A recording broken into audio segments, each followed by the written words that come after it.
Zelensky at 80th UN Assembly, security talks and global support. How Macron wants to make a loud diplomatic breakthrough, and why Donald Trump and Elon Musk meet and shake hands month after massive split. We'll talk about this with political analyst, European Leadership Network UK member Alexandra Filippenko. Alexandra, glad to see you, and thank you for joining us. Thank you for having me. I'm glad to be here. Alexandra, Ukrainian President Volodymyr Zelensky and First Lady Olena Zelenska arrived in New York to attend the 80th session of the United Nations General Assembly. According to preliminary plans, nearly 20 meetings are expected, including talks with US President Donald Trump. During the trip to New York, the head of state has already held a series of meetings with key partners. They discussed the frontline situation, prospects for military cooperation, including agreements on drones and the supply of weapons, as well as security guarantees for Ukraine. Your expectation, what are the main topics President Zelensky intends to raise with President Trump during their meeting? I must say that, of course, this meeting is extremely important, and that is why President Zelensky talking about his upcoming meetings, many of them are very important. All of them are actually very important because we're talking about the war situation. But with President Trump, we understand that this has an extreme importance for everyone because the United States are supposed to be selling, and I want to stress selling, not supplying, selling weapons to Ukraine. And we've heard that right now the Pentagon is reluctant to sell more weapons even to European partners because they are saying they have not that many resources for themselves. So the stockpiles of the American weapons for the American needs are not full. So right now, the United States are reluctant to sell more weapons to Europe, to Ukraine through Europe, through European means. And most probably this is what is going to be the main topic of discussions, weapons. We all understand, and I think President Zelensky, most of all, everyone understands that President Trump wants Europe to be the leading factor in the security of Ukraine and in Ukraine's war and in freeing Ukrainian territories. President Trump wants Europeans to play the main role. And I don't think that President Zelensky might expect to change President Trump's mind right now. But there are a few factors that we have seen. Russian drones, Russian planes in European airspace, in NATO airspace. That's what's most important. And we've heard not only those people that are the usual commentators on Russia, but also such important conservative commentators like Bill O'Reilly. Bill O'Reilly is the beloved Trump's journalist, the beloved representative of Fox News. He has been on Fox News for almost 20 years. Right now, he is not with Fox News anymore, but he's working on his own nonfiction projects and just writing books. But he is a personal friend of President Trump. And he himself gave an interview to CBS recently, and he said that he talked to President Trump about Russia, about Putin, and how to stop this maniac. So these are his words. And we understand that this look at Putin, this look at what Russia is doing right now with all those drones, with all those planes in European airspace, this might shift the policy a little bit, but not much. And I don't think that President Zelensky expects that. He just needs a steady flow of American weapons to Ukraine. This is, I think, the main point of discussion. Alexandra, as you said about drones and planes in NATO's airspace, Russia is already capable of striking Denmark, Germany and Italy with drones, and from Belarusian territory, even Spain, according to Defense Express. The publication reports that the flight range of the Shahed and Garan UAVs reaches 1,800 to 2,500 kilometers. Existing launch sites in Crimea, the Bryansk region and near St. Petersburg allow attacks on Scandinavia, the Netherlands, much of Germany and southern Italy. Are Denmark, Germany, Italy, and other potentially affected NATO countries fully aware of this threat, considering the ongoing incursions of Russian UAVs into NATO airspace? And are they prepared to take concrete and effective measures to counter these risks, not only words? These are the answers. Answers to these questions we're going to see in the nearest future, because I think previously those countries did not really understand. They didn't fully grasp what is at hand, and even that term was coined, and Financial Times writes about this term, Estonianization of European foreign policy. In Washington, especially in President Trump's circles and MAGA circles, it was a reference to the fact that Kaja Kallas is the European Union's foreign policy chief. She is Estonia's former prime minister. And in some parts of the Trump administration, the Baltic states were regarded as dangerously aggressive in their attitude towards Russia.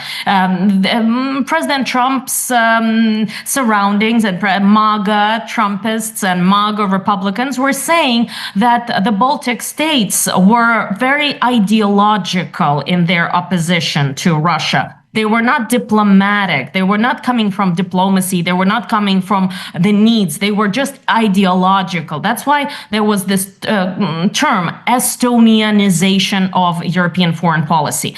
But that was before the drones. That was before the planes, Russian planes and Russian drones in European territory.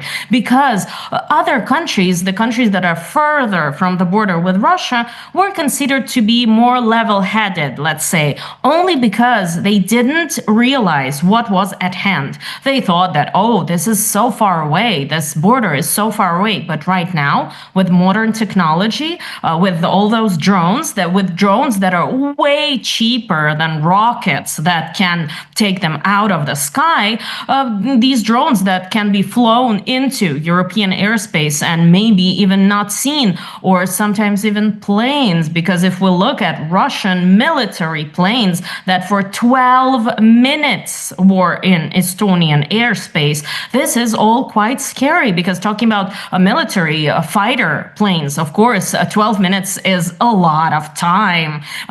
Let me remind you that when in 2015, a Russian military plane flew into Turkey's airspace, it stayed there only for 17 seconds and it was shot down by Turkey. But it was 2015. And we understand, of course, the situation is drastically different, but let's compare 17 seconds and 12 minutes. So that idea of Estonianization of European foreign policy, I think right now, before it was a boogeyman in MAGA circles, but right now this might be actually happening, because European countries will look at what is happening just like Estonia, just like Latvia, just like Lithuania, those countries on the border with Russia. And of course, we will understand that they must be more aggressive in their attitude to Russia, to Putin, to the Kremlin. But are they ready to take those steps? Still not sure. They understand way more right now. They understand what is at hand. But what will they do? Are they ready to act? We still don't know the answer to that. And of course, the General Assembly of the UN will tell us something about what is happening. Of course, some decisions might be taken there. Not only words, but some decisions might be taken there, and we will see the answer to that. But anyways, now all those countries understand a little bit better what are they dealing with. Mike Waltz, the newly confirmed U.S. ambassador to the United Nations, on Monday called on Russia to urgently stop violating NATO countries' airspaces and pushed for de-escalation in the region. In remarks at his first UN Security Council briefing, Waltz condemned the Russian fighter jets' intrusion into Estonia airspace on Friday, as you said, just more than a week after Russian drones breached Polish airspace. What concrete measures is the United States prepared to take to ensure that Russia stops violating NATO countries' airspace and to support de-escalation in the region? Mike Waltz was known to be a hawk on Russia, and when he became the national security advisor to President Trump, it was somehow a sign of a hawkish attitude towards Russia and China, first of all, because first of all, China. And it always seemed that Mike Waltz was in sync with Marco Rubio, for example, and it always seemed that they were somehow together on most issues. Right now, Mike Waltz is no longer in the Trump administration. He is, of course, in the UN, and he might be that voice, or stronger voice of the United States supporting Europe. But we don't know what exact steps they are ready to take. But what we've heard discussed is, again, some help from regarding airspace, some help regarding patrolling of the European airspace. Of course, we've heard even talks about patrolling the Ukraine airspace, but that was left unnoted, let's say, by the American side, and this was only the idea of the European Union or the coalition of the willing. And right now, the United States might be more helpful and more powerful in patrolling European airspace. And also, what we've heard from representatives of Poland, for example, that Russians must not be surprised when their drones or their planes are going to be shot down, not like before, just followed by the military of the European Union, but actually shot down. And this all shows that NATO countries, NATO is NATO, of course, but NATO countries is something different. And within those NATO countries, there are countries that are ready to shoot down the planes, like Poland, at least that's what they're declaring, and maybe some countries that are not ready to do anything right now. So within NATO, there might be a formation of its own coalition of the willing, let's say, the coalition that is more powerful at fighting in this way, fighting Russia. We can say, although, as we all know, Russia has said that it's not their planes, they don't know anything about those planes, it has nothing to do with Russia. But of course, we've heard that many times. We've heard that in Georgia in 2008, in August 2008. We've heard that in Crimea in 2014, and in occupied Ukrainian territories in 2014. And we've heard that later on. So we understand that Russia is just repeating and saying the same things as before. And with Mike Waltz being the representative of the United States and being more hawkish on Russia, we might think that maybe at least the patrolling, not shooting down, but at least the patrolling of the European airspace is on the table. Unfortunately, not Ukrainian airspace, but at least European space is on the table. And this is the easiest step and the first step that the United States might take in helping out the European Union. Alexandra, yes, President Donald Trump also has once again criticized European countries for continuing to buy Russian oil, and has urged them to completely stop importing energy sectors from Russia. And during a dinner in Mount Vernon, Virginia, Trump raised the issue of European states purchasing Russian oil. What measures have European countries already taken to reduce or phase out Russian energy imports for today? The European Union has stated, as it stated before, that it's on track to getting rid of buying anything from Russia, anything at all. And they are now trying to speed up the process, because they had this process figured out. Everyone knew their plan. They would stop buying anything from Russia in 2027. That is the plan. That's the plan that didn't appear yesterday or the day before. This plan has been known since 2023. Because, of course, for European countries, it's not that easy to get rid of everything from Russia Russia just in one step. They cannot do that. Some countries have less money, let's put it this way, than the others, and it's more difficult for them not to buy from Russia because they will have to buy from some other countries. But right now they're trying to speed up the process to stop buying everything in 2026.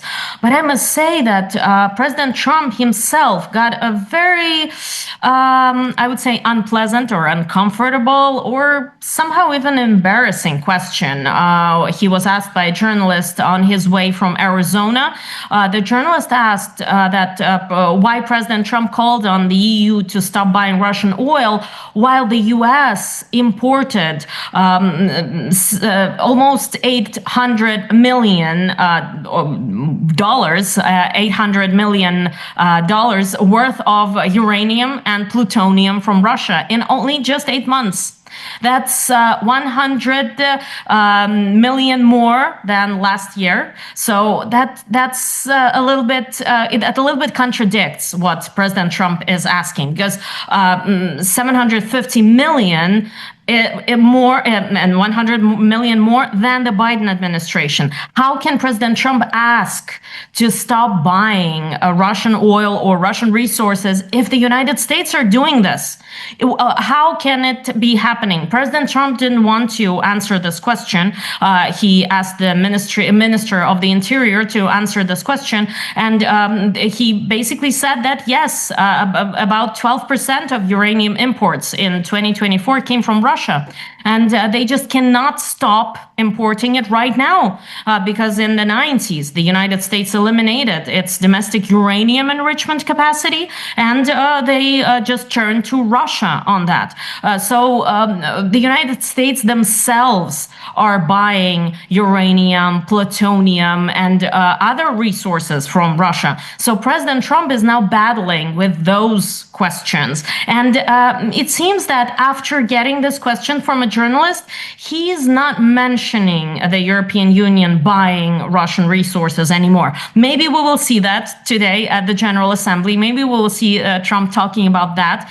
But of course, it's a very uncomfortable situation for the United States because they themselves are buying minerals, critical minerals from Russia and from China, but China is out of the question for now, at least. And the United States are now working on their own production and getting more from Kazakhstan and getting more from Canada. And their plan is to get rid of anything from Russia in 2028. So even later than the EU plan. And we'll see what the United States are going to do about that. As of now, the European Union is ready to move faster, to move forward, if they can only afford that by the end of 2026. Alexandra, you mentioned China, and French President Emmanuel Macron, in an interview with the CBS News, said that the European Union will conduct its own diplomacy toward China and will decide independently whether to impose additional tariffs and duties. Commenting on US President Donald Trump's calls to impose new tariffs on China to increase pressure on Beijing, Macron said, we will have our own diplomacy on China. He added that the Europe follows a risk reduction strategy in its relations with China rather than full disengagement, and that the focus should now be on other sanction-related issues. What exactly does President Macron mean by our own diplomacy on China? Is it a divergence from US policy or simply an assertion of European autonomy? Well, this is exactly the assertion of European autonomy, because right now we are seeing, and for some time now, for 8 months now, we are seeing President Trump trying to make Europe be more independent in every way, trying to make Europe play the main part in Ukraine, in Ukrainian security, and elsewhere. President Trump just wants Europe to be on its own, not to look back on the United States. And President Macron is ready to follow suit. He is ready to move in that direction. And as we know, France has been willing to be the face of Europe and to be to head Europe, let's say, or the European Union rather, because if we're not taking Great Britain, for example, to head the European Union as powerful as they can and move European Union in its own direction, in the direction that France wants it to take it. And with China, of course, the relationship with between Europe and China is restrained also by the relationship between the European Union and the United States and China and the United States. So the United States is that invisible link or that invisible player in the relationship between the European Union and China. And President Macron wants to break it. He wants to break that invisible link, and he wants to move forward with his own vision and with the European Union vision. So this is also of course, as you've said, the assertion of European independence and of European way, their own way. And I must say that President Trump might only applaud this, because this is exactly what he wanted to see: Europe more independent and Europe not looking back at the United States. And about interesting month after public falling out, Donald Trump sat side by side with billionaire Elon Musk, a once trusted advisor at a memorial event for right-wing leader Charlie Kirk.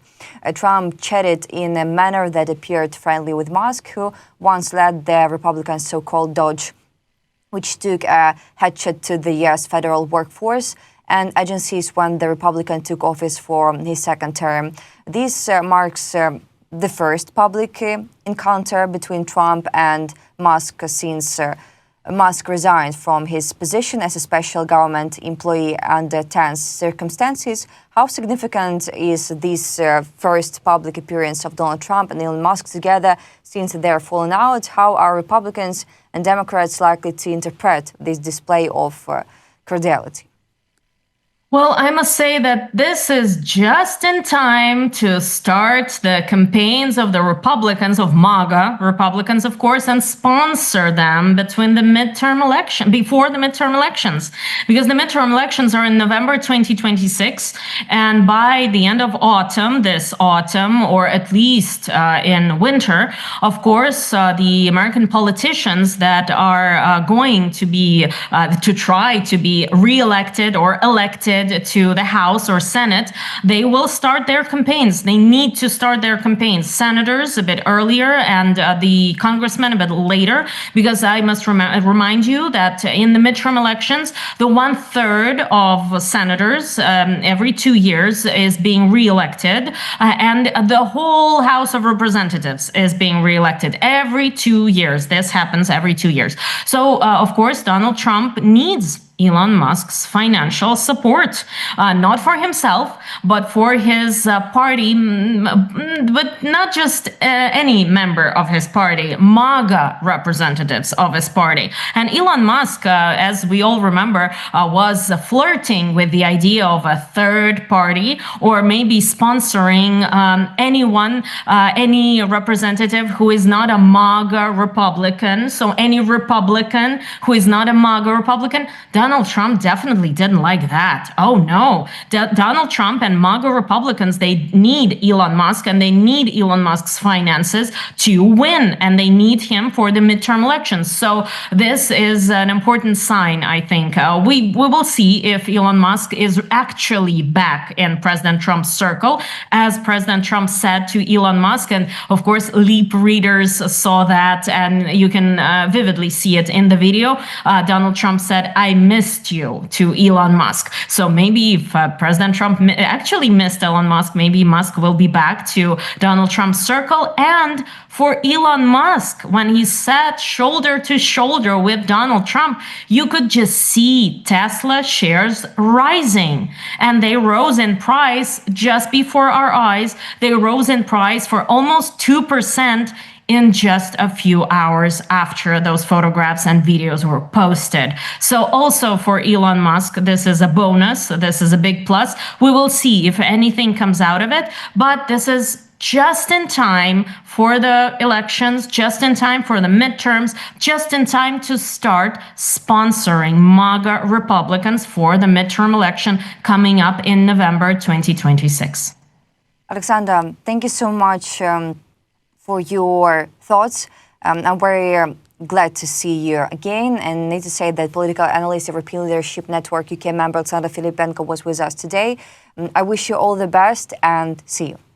Thank you very much. All the best to you and see you. Thank you.